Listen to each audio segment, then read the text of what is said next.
Okay, so one of the biggest challenges in studying wildland fire behavior is the fuel materials.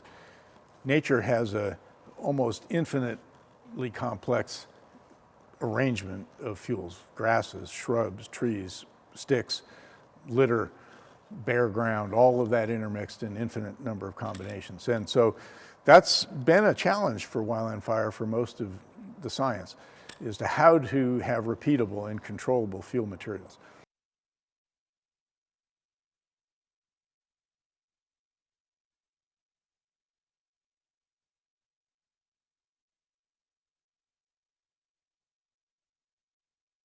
Well, it is kind of an irony that we rely more on fire science now than we ever had. We have bigger and bigger questions and more consequences to society, our ecosystems and our communities from fire, and yet we have less and less resources to devote to scientific study of the subject.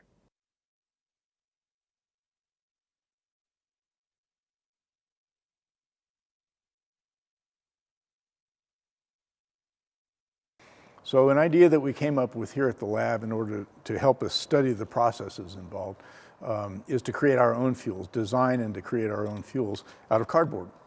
And so we use a laser cutter. We design what kind of fuel we would like, and we print it out of cardboard or medium density fiberboard here.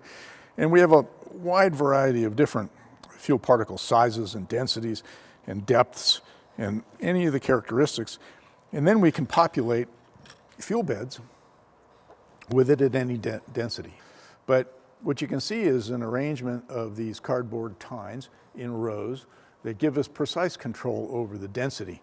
It'll have a flame peak separated by a trough, followed by another flame peak, and then a trough, and that pattern repeats across the front of the fire. So once we light it, oh yeah, this is kind of mild. The flames way up here are not really doing much for transferring heat, certainly not by convection, because they're above the fuel bed. So all the convective heating is taking place down inside the fuel bed, right where the flames are forced down into the fuel.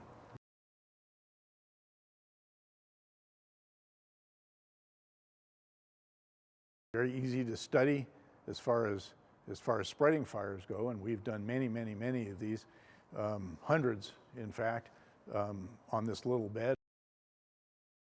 The recent fires in California, but so many others that we've seen just in recent years, have a number of things in common. One, they start in a nearby wildland vegetation, fine fuel material where it ignites and spreads very rapidly, and under very dry and windy conditions, it spreads quickly from a wildland situation into a more urban situation. Hey Andrew, do you want me to rotate this all the way around the other way? I mean, is that straight?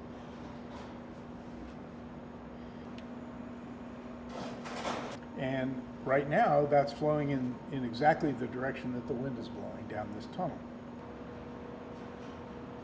Okay. 30 degrees, 1.6 meter per second wind, 20 SLPM. Fire is going to be with us forever. There isn't a situation where you can say, we've got the situation completely under control, and that we no longer have fires, or no longer threats from fires.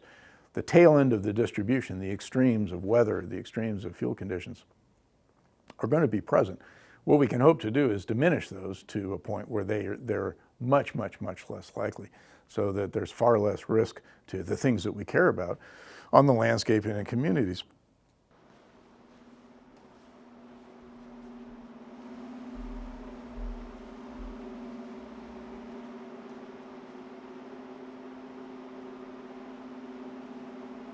A lot.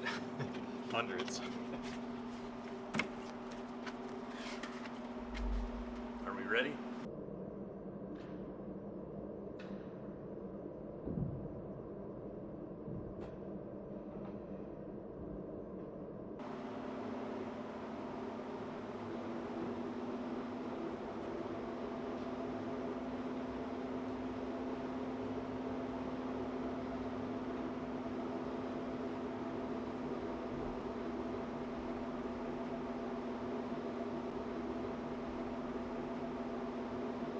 when you have extreme fire behavior, like in some of these Southern California fires, you really need to be careful because, you know, I think people don't realize these things can throw spot fire embers and start new fires.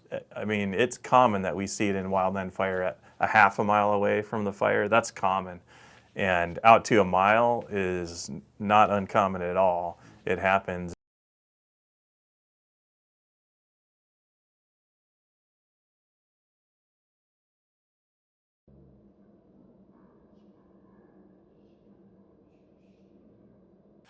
Fire wheels have been around since as long as fire's been around, I would say.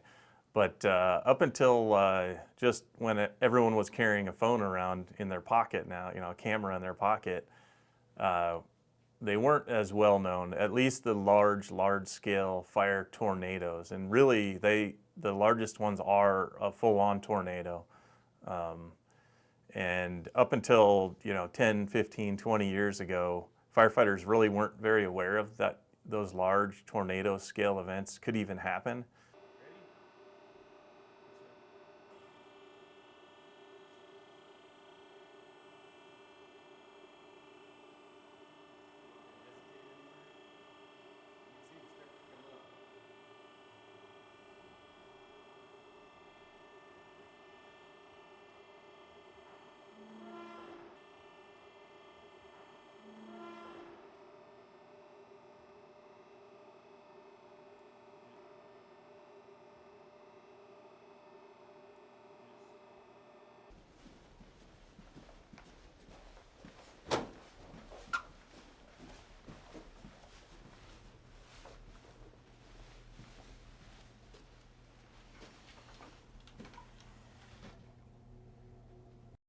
I think what's important about those kind of programs is that you know, some of the larger communities that maybe have the financial resources and the staffing to implement wildfire planning and mitigation work are getting that work done without that additional funding. But it's a lot of the rural communities where the wildfire risk is really high, but they just simply don't have the local capacity and resources to get that mitigation work done. Okay.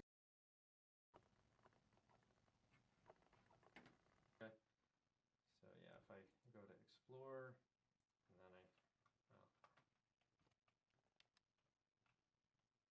direct exposure, and then what we call the wildfire transmission zone, which, like, if I zoom out, you see that that's kind of a buffer outside that community. Yeah, definitely. So yeah, success looks like wildfire being able to be the natural process that it is on our landscapes without resulting in loss of life and property.